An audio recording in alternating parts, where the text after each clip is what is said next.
এটা হচ্ছে আমাদের গ্রামের হাইওয়ে রাস্তা। এই রাস্তা দিয়ে মূলত সমস্ত প্রকার ডিস্ট্রিক্ট গাড়ি যেগুলো আছে, ঢাকা, চট্টগ্রাম, সিলেট, কুমিল্লা, এই গাড়িগুলো মূলত এই রাস্তা দিয়ে আসা যাওয়া করে।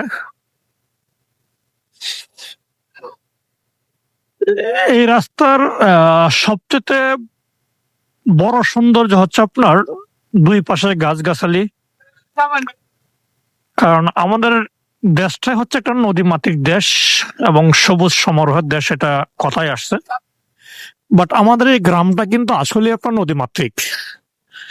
আপনি দেখেন দুই পাশে যেমন গাছ দিয়ে সৌন্দর্য দিয়ে গড়া, ঠিক তেমনি আপনার ধানের সিজনে দুই পাশে আপনার সবুজে সমারোহে ঘেরা হয়।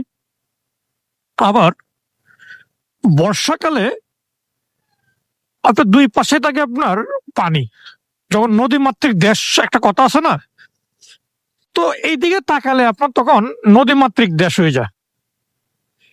সো এই যে এই জিনিসগুলা, এগুলো আসলে শহরে যারা আছি তারা আসলে এগুলো বুঝতে পারি না বা বুঝতে চাইও না। বা আমরা শহরে যাদের অনেকেই চাই যে একটু আপনার গ্রামের পরিবেশটা উপভোগ করতে, কিন্তু তারা পারে না, ইচ্ছা করলেও পারে না। কারণ তারা কর্মের কাছে তাদের জীবন বন্দী হয়ে গেছে।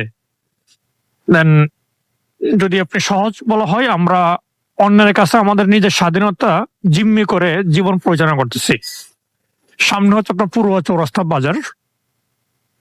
এখানে মূলত আমাদের ফ্যামিলির সমস্ত দোকানপাট যারা আছে, দোকানদারি করে, সবই এখানে।